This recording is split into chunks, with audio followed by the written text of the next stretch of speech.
Hello मेरे प्यारे बच्चों, दोस्तों, मित्रों। आज जरूरी जानकारी में आज का विषय है ध्रुव राठी। ध्रुव राठी के माता पिता कौन है गूगल पे भी नहीं मिलेगा, लेकिन मैंने जानकारी इकट्ठा किया है और इनके गलतियां, अच्छाइयां सब कुछ इकट्ठा किया है। आज ध्रुव राठी कुछ ज़्यादा ही फेमस हो रहा है और ये यूट्यूबर हैं, पैसा अच्छा कमा लेते हैं क्योंकि इनके पास लगभग 34 मिलियन सब्सक्राइबर हैं और 2025 में अभी तक में इनको 6 बिलियन व्यूज मिल चुके हैं।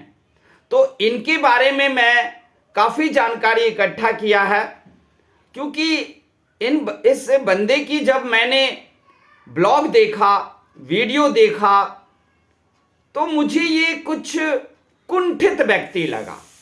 हालांकि जो पहला वीडियो कब डाला वो भी मैं बताऊंगा। पहला वीडियो कौन सा था, किस वीडियो से इसने अपनी करियर की यूट्यूबर के रूप में शुरू किया, वो भी मैं आपको बता रहा हूं।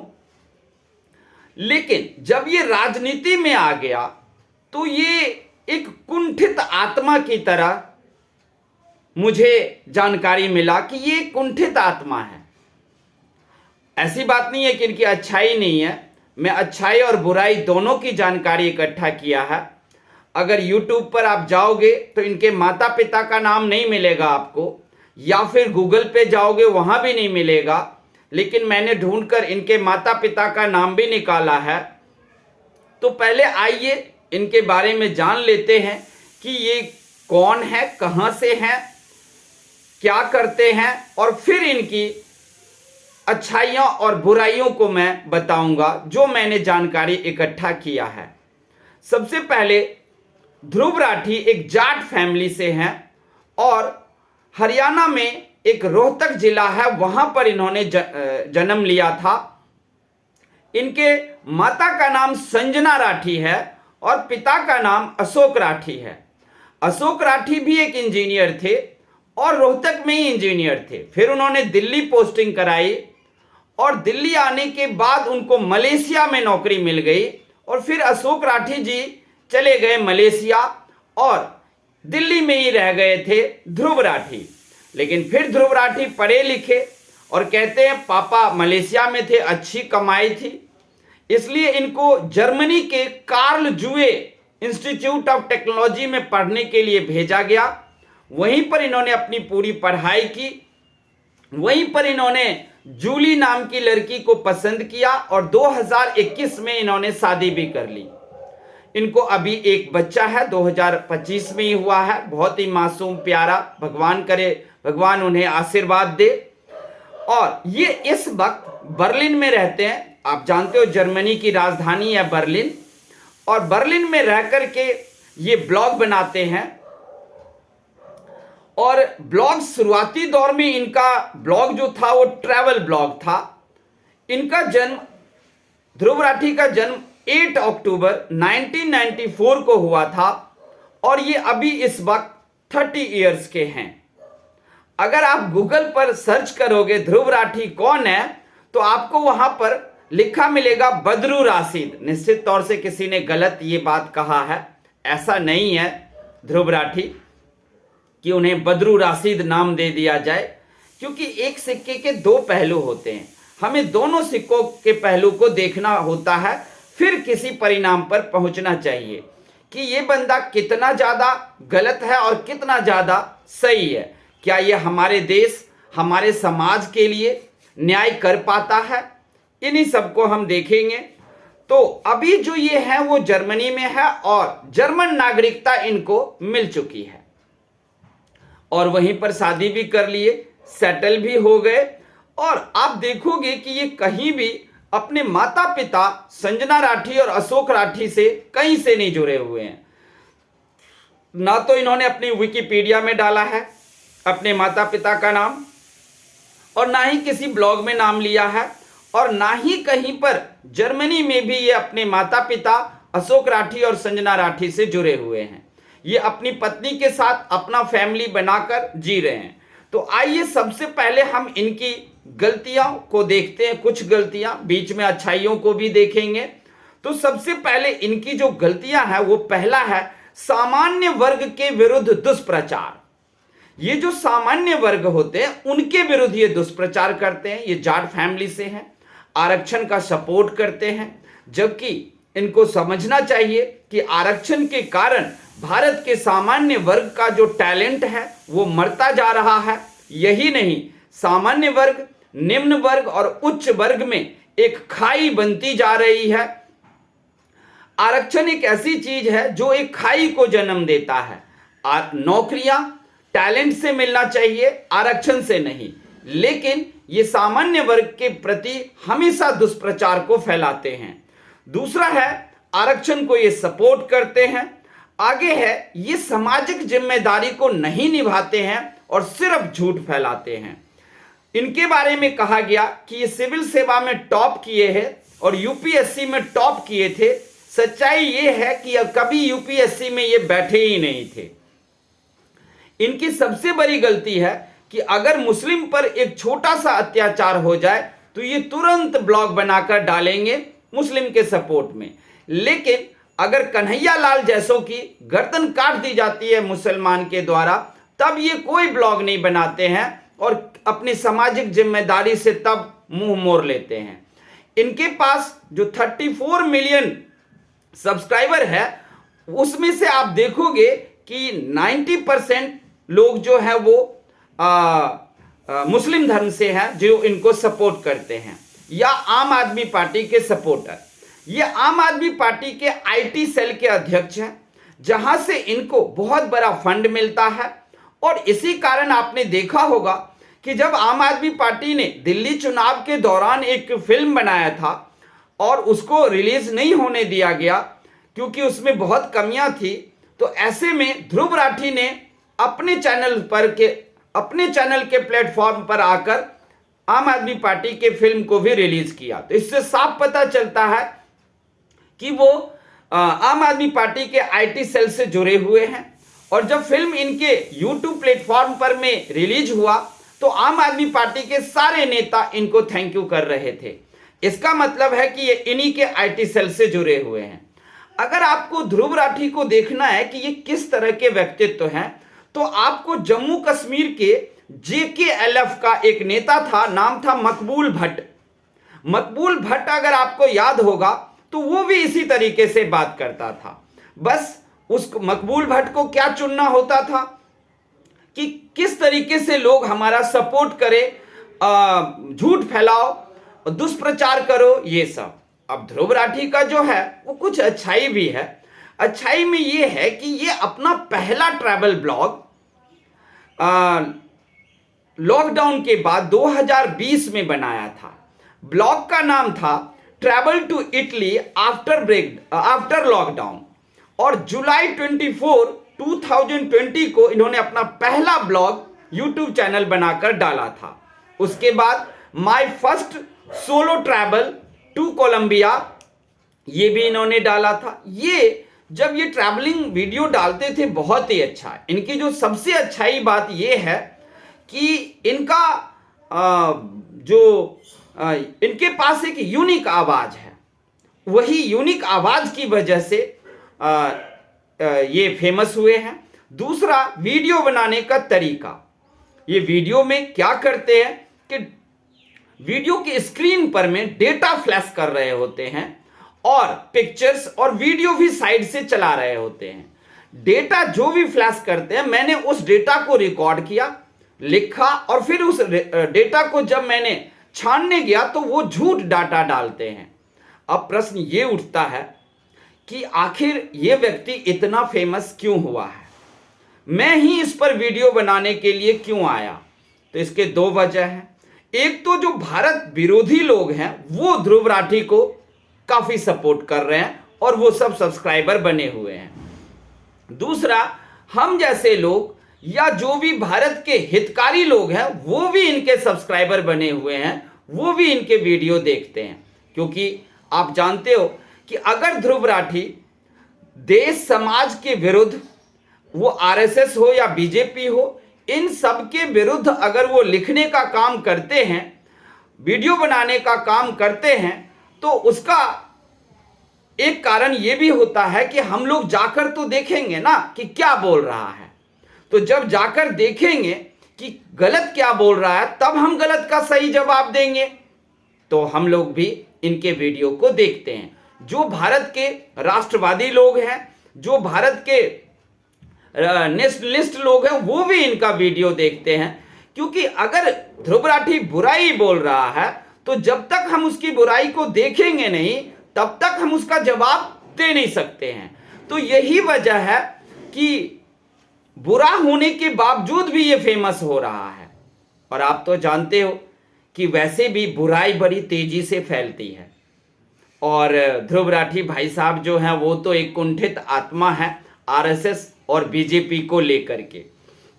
आरएसएस और बीजेपी की जो अपनी विचारधारा है कि मैं अपनी तरह का भारत बनाऊं, वो अपने सपनों की भारत बनाना चाहते हैं आरएसएस और बीजेपी, जो ध्रुव राठी को पसंद नहीं है, आम आदमी पार्टी को पसंद नहीं है, कांग्रेस को पसंद नहीं है। हालांकि कांग्रेस का भी अपना सपना है कि वो अपने सपनों की भारत बनाना चाहता है, लेकिन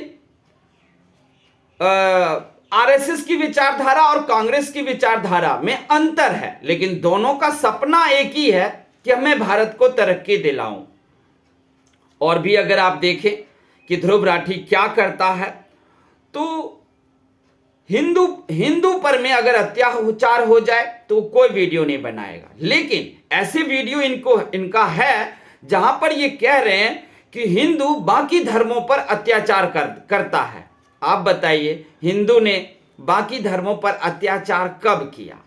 इन बाबूजी को पता है, ध्रुव राठी को, कि अगर हम ऐसा वीडियो बनाएंगे तो निश्चित तौर से जितने भी मुस्लिम और अन्य धर्म के लोग हैं, सब के सब मुझे सपोर्ट करेंगे और हम हीरो बन जाएंगे। लेकिन नहीं जी, अगर आपको अपनी बातें बहुत अच्छे से कहना आता है तो झूठ ना शुरुआती दौर में जब चलती है तो बड़ा अच्छा लगता है, लेकिन झूठ ज्यादा दिन तक थोड़ी ना चलता है। 5 साल की कैरियर में एक भी इनका वीडियो नहीं है जो कि मुसलमान के बुराइयों पर इन्होंने बनाया हो, लेकिन हिंदुओं के बुराई पर ढेर सारे हैं। और ईवीएम मशीन को ये कहते हैं कि ईवीएम मशीन हैक होता है, ईवीएम मशीन गलत है। देखो, ये भाई साहब ध्रुव राठी इंजीनियर हैं। इंजीनियर भाई साहब, ईवीएम में जब इंटरनेट है नहीं तो हैक कैसे होगा? हाँ, अगर आप इस पर वीडियो बनाकर कहते कि मशीन बदल लिया जाता है तो कुछ बात भी थी, लेकिन आप यहां पर इंजीनियर हो या नहीं हो इस पर भी शक हो रहा है। आप इंजीनियर हो कि क्या हो? जहां पर में इंटरनेट के बिना हैकिंग नहीं हो सकता, आप कह सकते थे कि मशीन बदल लेता है। जानबूझकर ये भाई साहब ऐसे ऐसे टॉपिक को चुनते हैं जिस वजह से ये फेमस हो जाएं। और आप जानते हो कि झूठ का टॉपिक शुरुआती दौर में, प्रारंभ में बड़ी तेजी से फैलता है, और यही हो रहा है यहां पर में। मोदी की आलोचना इनकी शान है। ये मोदी को आलोचना करेंगे। एक मोदी है जिसके लिए पाकिस्तानी भी कहता है मुझे ऐसा प्राइम मिनिस्टर चाहिए, लेकिन ध्रुव राठी भाई साहब इसे खराब कहते हैं। यही नहीं, ये इलेक्शन कमीशन पर भी वीडियो बनाते हैं, और इलेक्शन कमीशन के जो अध्यक्ष चेयरपर्सन थे, उनका जब रिटायरमेंट हुआ और उस जगह पर दूसरा व्यक्ति बैठा, तो ध्रुव राठी क्या कहते हैं कि वो मोदी का आदमी है, मोदी बैठ गया है। यही नहीं, मोदी विरोधी जितनी भी पार्टी हैं सबका ये सपोर्ट करते हैं। और देखोगे जब आम आदमी पार्टी का फिल्म आया तो उसको बड़ी शान से इन्होंने रिलीज किया, लेकिन जब केरला स्टोरी आई, मोदी नामक फिल्म आया, साबरमती एक्सप्रेस का फिल्म आया, इन तीनों में गलतियां ढूंढकर इन्होंने जरूर वीडियो बनाया। ये हैं किस तरह के व्यक्ति जो झूठ फैलाते हैं। जैसे कि आपको 2-3 और मिल जाएंगे ऐसे, कुणाल कमरा, मुनव्वर फारूकी, इसी के कैटेगरी के ध्रुव राठी भी हैं। लेकिन अगर मैं ये कहूं कि क्या ये मोदी को रोक पाएंगे, नहीं, क्या आम आदमी पार्टी को ध्रुव राठी जी आप जीत दिला दिए? नहीं दिला दिए। आप यूट्यूब पर में मासूम लोगों को बहला सकते हो, फुसला सकते हो, इंटेलेक्चुअल को नहीं, बुद्धिमान को आप बहला फुसला नहीं सकते। वो आपकी असलियत जान जाएगी। तो क्यों नहीं आप आम आदमी पार्टी को जिता दिए ध्रुव राठी जी? क्यों नहीं? अरे ध्रुव राठी जी, आम आदमी पार्टी हार जाता, लेकिन उसके दिग्गज एकमात्र एक धुरी अरविंद केजरीवाल जी खुद अपना चुनाव क्यों हार गए? क्यों नहीं जिता दिया आपने? क्योंकि आप झूठ पर झूठ फैला रहे थे और जनता उसे सुन रही थी। आपको लग रहा था मेरे पास तो 34 मिलियन सब्सक्राइबर है, मैं तो जीत दिला ही दूंगा। और आम आदमी पार्टी को लग रहा था कि वो आपको करोड़ों का फंडिंग दे करके और डेफिनेटली आपको आप उसे जीत दिला दोगे, क्योंकि आप बहुत फेमस हो। आपके तो 6 बिलियन व्यूज 2025 में आया है, 34 मिलियन सब्सक्राइबर है, आपकी बातें सब मान जाएगा। भाई साहब राठी जी, आपकी जो वीडियो हम देखने जाते हैं वो इसलिए कि आप क्या सच बोल रहे हो, क्या झूठ। उस वीडियो के माध्यम से आप 40 लाख रुपए महीने कमा रहे हो, कमाओ, लेकिन आप कहीं पर में किसी इलेक्शन को जिता दोगे, इलेक्शन पर अपना असर डाल दोगे, ये सब भूल जाना। लेकिन कुछ बातें आपकी अच्छाई भी है, जैसे कि कई जगह पर में ध्रुव राठी ने निष्पक्ष जानकारी भी दिया है। लेकिन जब ध्रुव राठी को करोड़ों का फंडिंग मिला तब ये गलत हो गए और किसी राजनीति पार्टी का साथ दिया और किसी राजनीति पार्टी का विरोध किया। लेकिन शुरुआती दौर में इनका ट्रैवलिंग ब्लॉग तो अच्छा था ही और ये निष्पक्ष जानकारी भी दे रहे थे। जो जटिल मुद्दा होता है उसका सही विश्लेषण करते हैं किसी किसी वीडियो में। लेकिन जब ये झूठ फैलाते हैं तो झूठ फैलाने के दौरान, जैसे अभी हम लोग तो अकेले आपको बता रहे हैं, इतना अच्छा नहीं लग रहा होगा वीडियो, लेकिन जब ध्रुव राठी आते हैं तो आप देखोगे क्या स्क्रीन सजा लेता है, क्या फटाफट लेफ्ट से वीडियो, राइट से वीडियो, अप से डेटा, डाउन से डेटा, हर तरह की चीजें वो आपको परोसते रहेंगे छोटे छोटे क्लिप को जोड़ करके। और इधर बोल भी रहा है बंदा यूनिक आवाज में और इधर वीडियो भी और क्लिप भी जोड़ जोड़ कर दिखा रहा है। ये बहुत पसंद आ रहा है लोगों को। मेरे पास मेरे कुछ स्टूडेंट बच्चे आए, उनको वो मुझे कह रहा था कि ध्रुव राठी से सच्चा इंसान ही कोई नहीं है। तभी मैंने ये सारी जानकारियां इकट्ठा किया कि ये बच्चे को क्यों अच्छा लग रहा है। मैंने उसे कहा ध्रुव राठी गलत बोल रहा है, झूठ बोल रहा है, वो राजनीतिक ब्लॉग में वो सिर्फ झूठ बोल रहा है, किसी एक पार्टी का साथ दे रहा है और किसी एक का बुराई कर रहा है, लेकिन तब भी उसे पसंद। तो उसने कहा, मैंने पूछा क्यों पसंद आया, तो मेरा वो बच्चा कहता है कि उसका वीडियो बहुत ही अच्छा लगता है और लगता है कि सच बोल रहा है। मैंने कहा वो सच नहीं बोल रहा है, वो एक कुंठित आत्मा की तरह, जैसे कि उनको बड़े वर्ग जो हैं या सामान्य वर्ग जो हैं, जैसे कि जिनको आरक्षण प्राप्त नहीं है, उनसे खार खाए बैठा हुआ है। ये इसको बोलते हैं कुंठित आत्मा। वो अब बीजेपी ही क्यों बार बार मोदी शासन कर रहा है, इससे वो गुस्साया हुआ है, कुंठित हो चुका है। तो इनका जो भी काम है वो सिर्फ टीआरपी के लिए है, टीआरपी बटोरना, व्यूज बटोरना, पैसे कमाना। कोई भी पैसा देगा तो किसी की भी ये बुराई कर सकते हैं, इन्हीं सब चीज़ों में ये कर रहे हैं। तो यही आप लोगों को मैंने आज इनकी सच्चाई बताई कि ध्रुव राठी कुंठित आत्मा है और ये सिर्फ सामान्य वर्ग को ठेस पहुंचाता है, सामाजिक न्याय पे कोई ध्यान नहीं देता। जितने भी हिंदू धर्म के लोग हैं उन पर कितनी भी अत्याचार हो जाए उस पर ब्लॉग नहीं बनाएगा, लेकिन अन्य धर्मों के लोग पर छोटी सी भी कोई बात हो जाए तो वो उसे बड़ा ब्लॉग और बड़ा दुष्प्रचार करता है। यही इनका काम है। लेकिन बंदे के फेमस होने का वजह है इनका यूनिक आवाज और इनके वीडियो के क्लिप जोड़ना और डेटा, गलत डेटा को स्क्रीन पर डालकर लोगों को समझाना। तो आप लोगों को मेरा ये जानकारी ध्रुव राठी के बारे में कैसा लगा, आप हमें जरूर बताना। गलतियां जहां मैंने की हो वो भी बताना, क्योंकि हो सकता है ध्रुव राठी सही हो और मैंने गलत जानकारियां इकट्ठा कर लिया हो। तो आप लोग हमारी जानकारी में अगर गलतियां हैं तो उसे बताना कि क्या गलती है। Thank you. जय हिंद, जय भारत।